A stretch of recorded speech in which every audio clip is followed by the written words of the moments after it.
For the past few weeks, I've been focusing on making this bathroom functional. In order to move in here, we need a working toilet, sink, and shower. Starting with the tile. I started with getting the underlayment down for the tile and waterproofing our shower. The week after that, I got the terracotta porcelain floors installed and the 2x2 shower floors installed, which made me cry. And last week, I got the trim in, built a temporary vanity, and installed our toilet. And like the start of any project, there's always some setup that needs to be done. I'm going to seal up this window. I have the waterproofing membrane all the way up to it with a little bit of room for expansion, and I'm just going to fill that in with a specific silicone this company makes called Curdy Fix. I was also going to use it here, but I'm gonna rework this. Remember this guy from the waterproofing video? I was like, I can't use this because the square is in the way. So I'm gonna try to get this out. Turns out the square isn't even needed. So easy. And I'm gonna cut this into place. The little lip goes into the wall. Perfect. Before I go ahead and mortar this, I'm gonna get my first row ready for the first wall. So we are 39 3/4 wide. Anyways, I gotta figure out the lowest point.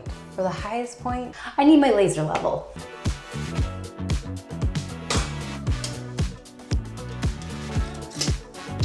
So the way I have it is I'm gonna cut 1 inch off the bottom, and I'm also going to be taking 1 inch off the top. That gives me a little bit of play, both top and bottom, if the ceiling ends up sloping a little bit, and it just works out that I have that extra inch top and bottom. And I have a new tool alert. The score cutter, I think. I'm hoping this will make my job a lot easier, just considering the wet saw chips so much. You score it and then you snap it. Close. It's probably tricky around the edges. I bet if you cut it straight down the middle, it's a little easier. Dang it. I don't know how I'm gonna get that cut off without having to use an angle grinder. That's probably what I'll have to use. I'm gonna try that again. That one kind of worked. I don't love how it doesn't like cut the bottom edge nicely though. Just kind of snaps all willy-nilly. Like that's gonna be a pain to shim, is it not? I'm just gonna try it on the wet saw quickly. I cannot even begin to explain to you how much easier that was to cut than porcelain. This is ceramic. Holy crap, that was so easy. I think I'm gonna like this better. I don't know. I don't know about the hand snappy tool. It's just kind of breaking all willy-nilly. Yeah, I just fixed up the other two. Working with ceramic makes me never want to work with porcelain again. I think I'm just gonna use this. I was just really concerned about the like really thin cuts that I needed to make on that other tile cutter. I think this is gonna work better. First row is done except for the side cuts. I'm gonna wait for those. Time for thin set. First things first, I need to install this guy, which is a good starting, oh my gosh. It's a good starting point for the day to see how the mortar feels. The only thing I'm not loving about this so far is I feel like I have no room. And something else I learned in the comments is to trowel horizontally. Apparently it holds the tile better and there's less slippage. What I saw on YouTube Short is that people were putting the tile up into place, and then instead of like shifting it, you just put it at the bottom and then lift up and then put your spacer in, and the lifting up will collapse the mortar. Very cool.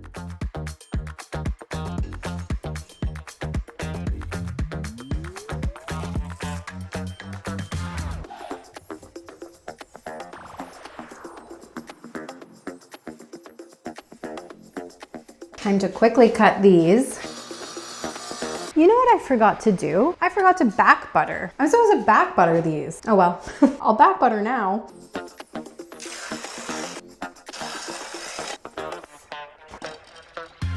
Ah, shoot, we're tight in the bottom because of the corner. Friggin' heck. Oops, I just gotta peel off the bottom here a little bit.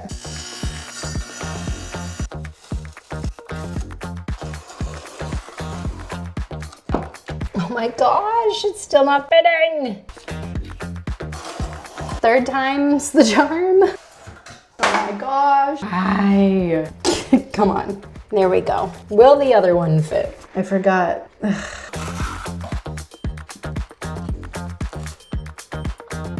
That first row was stressful, but I have a feeling from here on out, it's going to be okay because I'm not going to be dealing with the tight corners. This one actually fit. This one didn't. I think what I can do is just cut a bunch of these to size on the sides so that this next section, I can just go and keep going.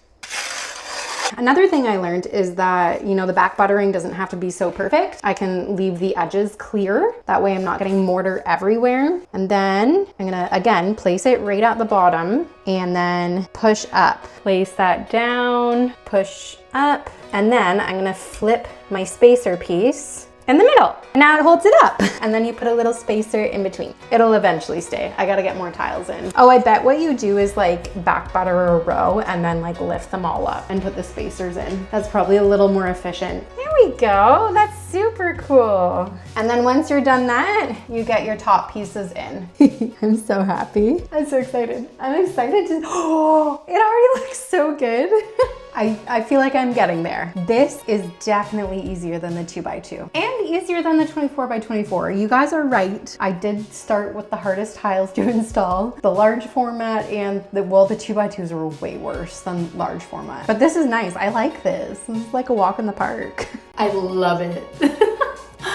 Oh my gosh. I am onto the tricky part now, the window. Instead of trying to miter the tile, I've decided to use an aluminum strip with the thin side facing out for a little bit of a modern edge.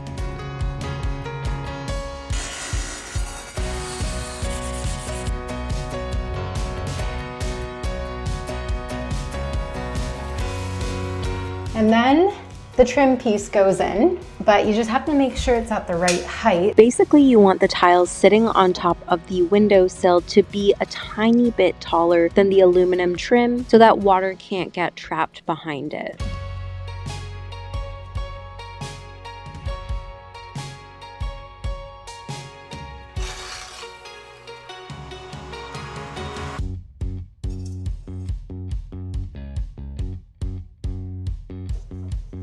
Okay, we're plumb there, level on the top, and time to install the pieces. I can't get over how good this is looking.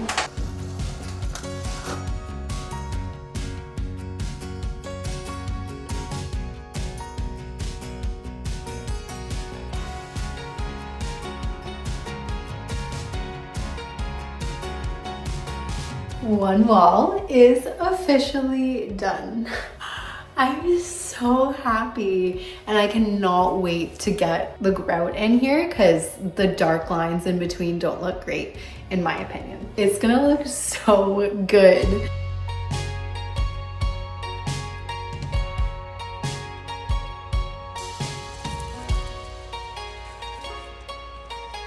Good morning. Oh, it's so beautiful. It's like fall is actually here now. Time to get all of the tiles cut for the bottom row, making sure I'm measuring it from the pan to the laser line because there's a few spots that need 1/8 of an inch of a bigger tile. I don't know what it is about me in the first row, but I forgot to back butter them all again. What the heck? Anyways, time to remember to back butter today. All right, I'm gonna move the laser so that I can line up my trim edge piece.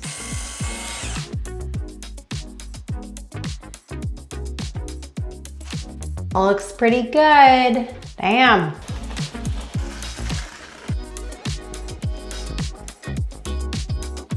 First row is done, and I'm gonna be able to just pretty much go until I hit the shower valve.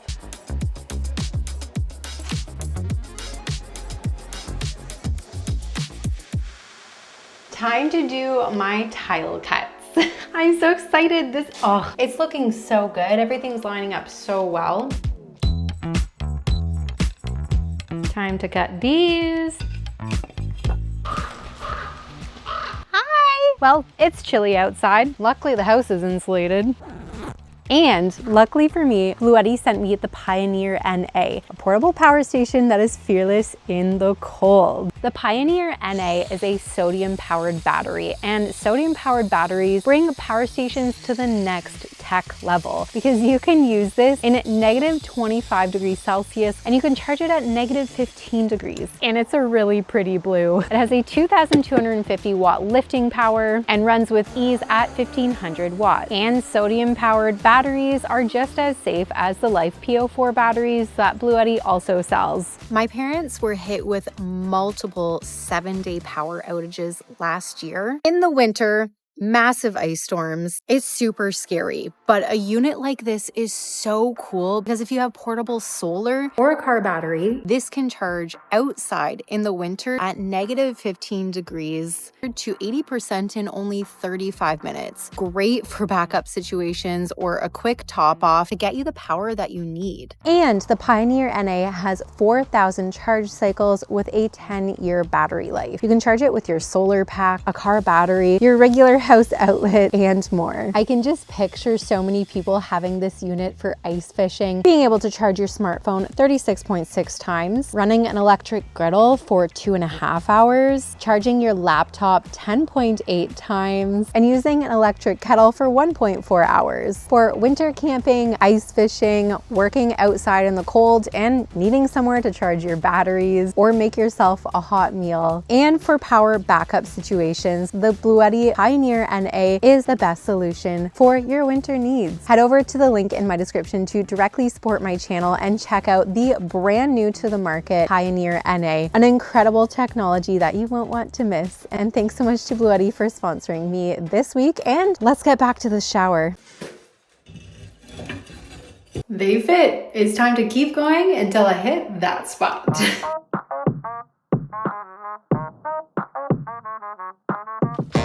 Now for the next tricky cut, this guy here.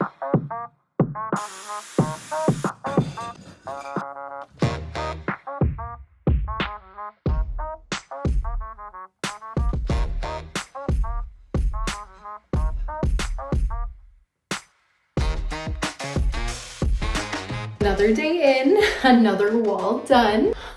I'm so excited for grout. It's gonna look so good. And tomorrow, I'm gonna be working on this wall.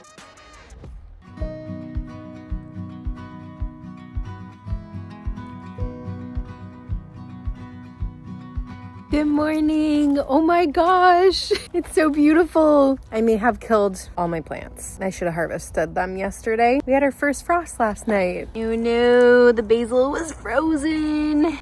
Can I rescue any of these? I wonder if I can like turn these into ice cubes or something quickly because they're already frozen and I can still use it for like pasta sauces.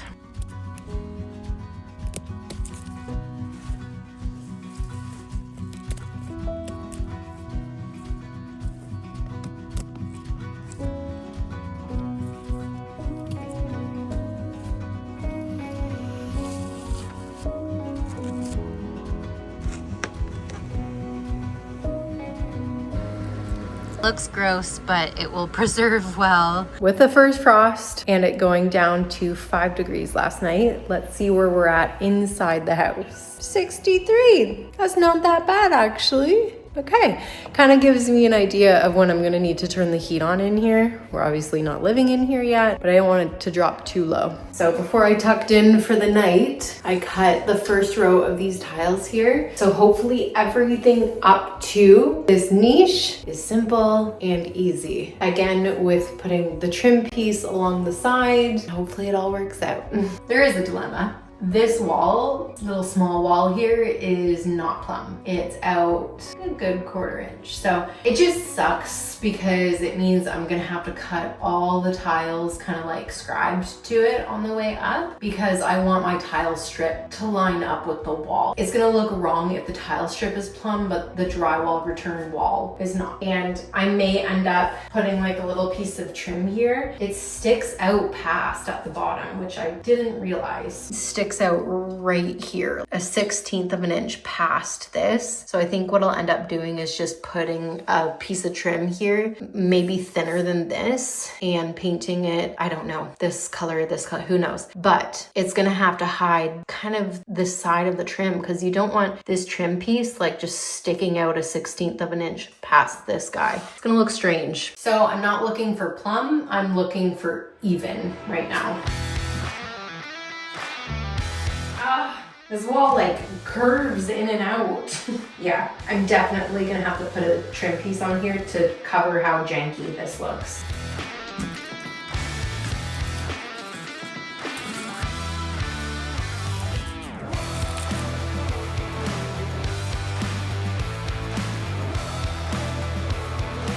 Now it's time for the niche. So I have to cut all of my trim pieces first. It just makes it so much easier. And I'm gonna make sure it's raised up 3/8 and it's off each side by 3/8 of an inch.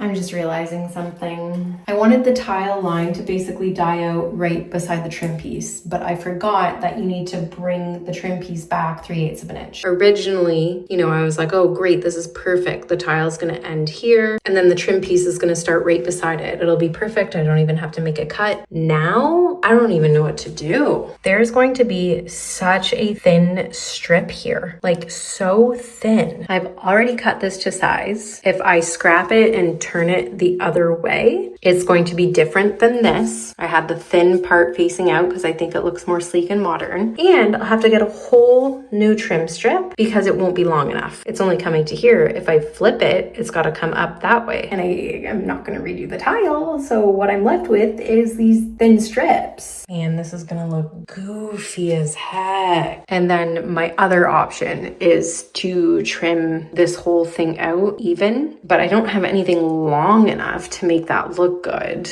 I don't know. That's gonna be a 1/4 inch strip. That's not gonna look good. I wonder if I could use this. I bought it as a shelf. I just don't think this is going to be easy to cut. So I'm gonna make a cut and see how it goes first to see if I'm gonna be able to cut this long ways into a 1/4 inch strip. Okay, it did a lot better than I thought. It actually barely chipped. All right, I'm gonna try cutting the rest of it.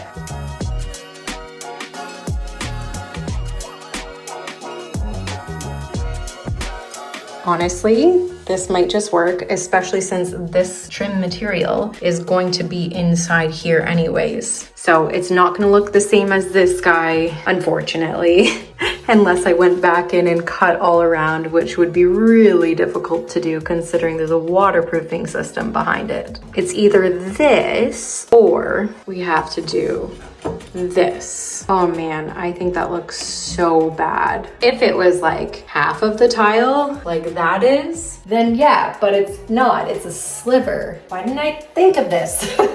Anyways, we are gonna go with the first option.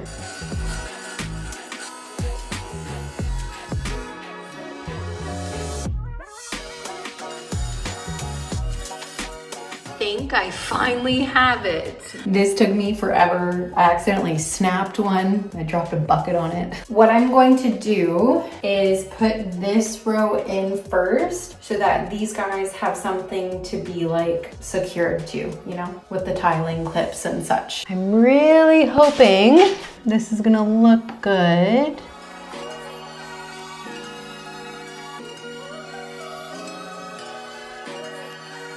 Now, I think I made it too long, really sticking out on this side. I'm pretty sure the corners need a gap in them to silicone it. So I think I need to trim off this guy here or else it's gonna be just too tight. 2 more cuts. I just need like an 1/8 off the side.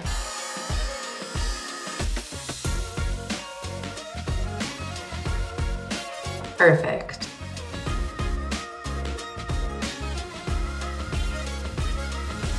Oh my gosh, this is so cute. I wish I did it at the window. I wish I thought of it.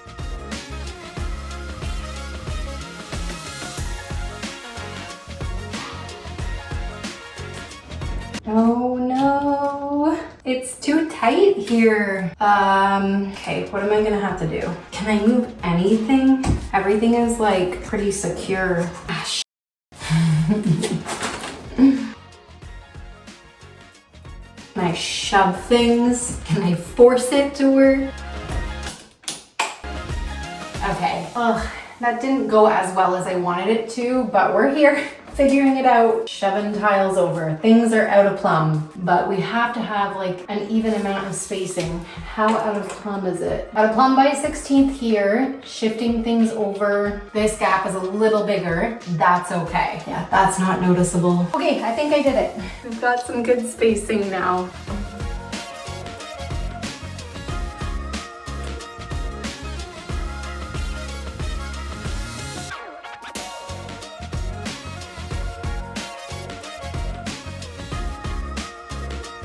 I'm so happy. I'm so happy. Oh man, that was a little stressful, but we got there. And I think this is a pretty good solution. Instead of having mini slivers of tile pieces in here, it'd be like this tiny little tile strip. And now it's all like one solid frame. If only I could go back in time. And now I'm ready to do the rest of this wall. I have everything pre-cut and ready to go. And then I just have the niches left. Look at this. Did you really have to lay on all the herbs? I didn't know cats liked herbs. What are you doing? You're laying on the rosemary. Reese, I gotta get you off of there. I know. She can have her own little bed. Good morning! All 3 walls are done. All that's left to do, the window and the niche.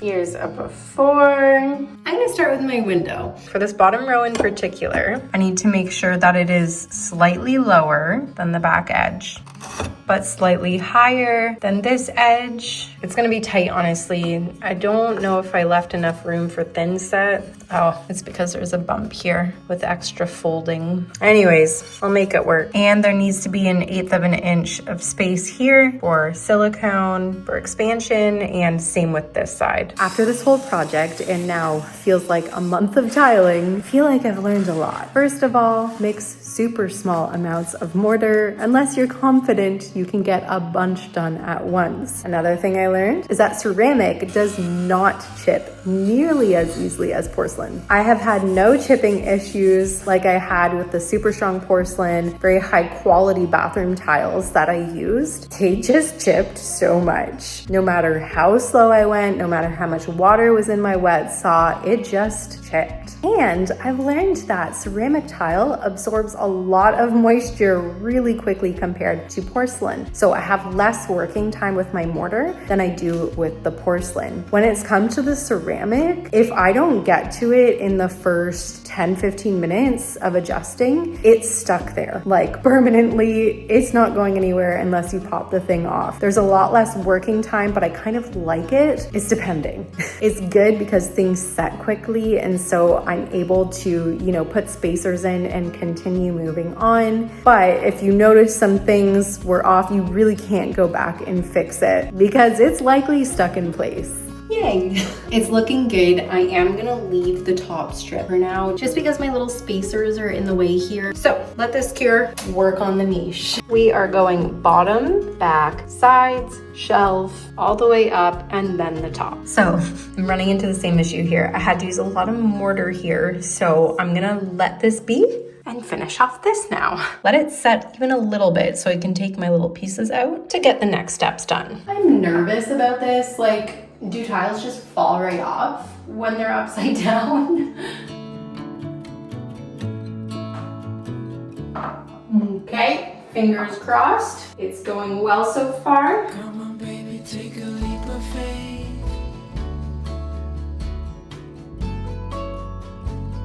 We got a love that's worth the wait. Woohoo! Darling, you've been on my mind. I did at it. It looks so good too. All right, my border is drying. I gotta get this niche done. Now to figure out how to do this side piece. I wish I didn't cut it to height because the bottom has to be angle cut to kind of be scribed down to the bottom piece, which is sloped for water drainage. So I have to scribe the bottom, and then I should probably scribe this to be on a slope so that the shelf sits on a slope. I may just have to cut a new tile because this isn't gonna be big enough. Luckily, I have some wiggle room. I can even use the broken tiles. There's only one thing I know for sure.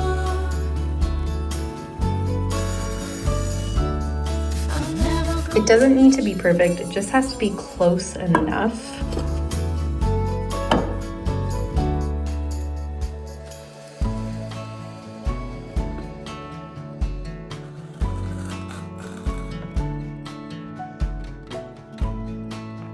Now, I have one last thing to cut, and it is the shelf. I'm a little nervous just because I only have one shot now that I've used up the rest of the shelf for the border that I did around the niche. There we go. With room for shifting on all sides, that's going to get siliconed. It's so cute. Onto the shelf. Again, everything's gonna have spacing for silicone.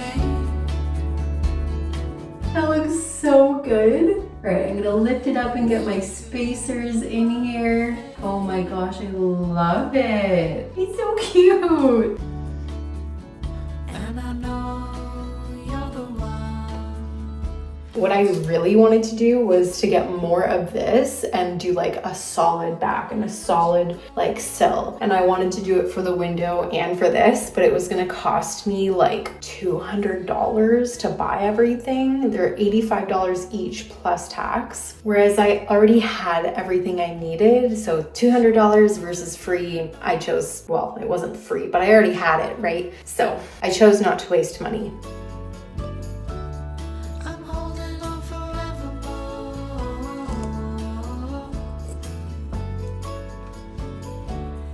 I'm never gonna let you go. Last tile.